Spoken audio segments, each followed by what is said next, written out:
अरे अब कुछ मत पूछ विमला, लाख जतन करने के बाद भी महीने के आखिर तक हाथों में चमन्नी भी नहीं बच पाती। कभी अपने लिए कोई छोटी सी भी चीज लेनी हो तो 10 बार सोचना पड़ता है। तू सही कहती है, आमदनी तो बढ़ती नहीं, लेकिन दूसरी तरफ महंगाई दिन ब दिन बढ़ती ही जा रही है। राशन वाले का बिल, दूध वाले का उधार। अरे तुम औरतें बस इसी तरह जिंदगी भर रोती रहोगी।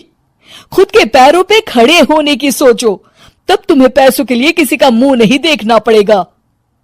अरे तू इतनी बड़ी बड़ी बातें कर रही है, तू ही बता दे हम क्या करें।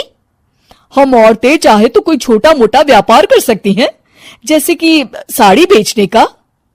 सुधा की बातें सुन सब औरतें हंस पड़ती हैं। ना भाई ना, मेरे पति को ये सब पसंद नहीं है, वो तो मुझे मार डालेंगे। दूसरी औरतें भी विमला की बात से सहमति जताती है और साड़ी का व्यापार करने से मना कर देती हैं। अगले दिन सुधा अपनी सास से ये बात कहती है। बस अब यही काम रह गया था, सारा दिन यही सब सोचती रहती हो। अरे बढ़िया आई साड़ी बेचने वाली। तभी वहां सुधा का पति विवेक आता है। अपनी माँ की बात काटते हुए कहता है, अरे माँ, सुधा ठीक ही तो कह रही है। अगर ये साड़ियों का व्यापार करना चाहती है तो इसमें क्या गलत है। मुझे तो सुधा की बात पसंद आई। अरे मजाक है क्या व्यापार करना? अच्छे अच्छों की खटिया खड़ी हो जाती है। मैंने दुनिया देखी है। बेटा तुम लोग ज्यादा हवा में मत उड़ो, और फिर साड़ियाँ खरीदने के लिए पैसे कहाँ से लाएगा? तुम उसकी चिंता मत करो माँ, मैं देख लूंगा। अगले दिन विवेक अपने एक दोस्त से कुछ पैसे उधार लेकर साड़ी के कारखाने से बहुत सारी साड़ियां खरीद लाता है। ये लो सुधा, तुम्हारा ऑनलाइन अकाउंट बन गया है। अब लोग घर बैठे तुमसे साड़ियां खरीद सकते हैं। ये तो बहुत अच्छी बात है। हाँ, और इतना ही नहीं, मैंने इसमें सभी नई डिजाइन की साड़ियों की फोटो भी अपलोड कर दी है। अब बस तुम देखती जाओ। कुछ दिनों के बाद, नमस्ते, मुझे सुधा जी से मिलना है। ओहो, तू कौन है और मेरी बहू से तुझे क्या काम है? माँ जी, मैं सुधा जी से साड़ियाँ खरीदने आया हूँ।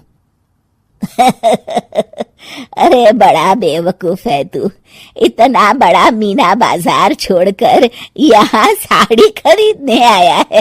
तेरा ऊपर का कोई पेच ढीला है क्या?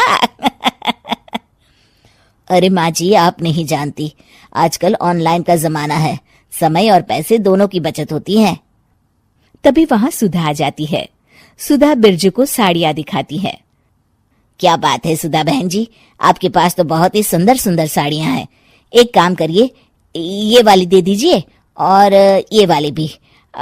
छोड़िए, एक काम करिए, ये सभी ही दे दीजिए। सुधा की सास हैरान रह जाती है।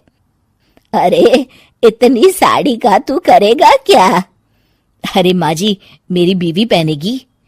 अरे कितनी बीवियां है तेरी? माँ जी, आप भी ना, बीवी तो एक ही है। पहले तो मैं 2-4 साड़ियां लेने आया था, लेकिन अब पूरी 20 साड़ियां ले जा रहा हूँ। ये लीजिए सुधा बहन जी, आपके पैसे, चलता हूँ। धीरे धीरे सुधा के द्वारा घर में खोली गई छोटी सी दुकान चल पड़ती है और देखते ही देखते सुधा के घर ग्राहकों की लाइन लग जाती है। पैसों की आमदनी देख सुधा की सास की आंखें फटी की फटी रह जाती है। जा बहू, अब तू थोड़ा आराम कर ले, इन लोगों को मैं साड़ियां दिखा देती हूँ। माँ जी आप? अरे हाँ हाँ, अब जा भी। इस तरह सुधा की सास भी उसके कारोबार में हाथ बटाने लगती है। देखो सुधा, तुम्हारा व्यापार तो चल पड़ा। पिछले कुछ महीनों में इतनी कमाई हुई है कि तुम्हें यकीन नहीं होगा। सच? हाँ, और तुम्हें पता है माँ, दोस्त से लिया हुआ उधार भी चुकता करके अच्छे खासे पैसों की बचत भी हो गई है। सुधा की सास अपनी बहू और बेटी की कामयाबी पर बड़ा खुश होती है। बहू की तरक्की देख के मैं बहुत खुश हूँ बेटा। तूने साबित कर दिया कि अगर पति का सपोर्ट मिले तो पत्नी कुछ भी कर सकती है। जी माँ जी, आपने बिल्कुल सही कहा।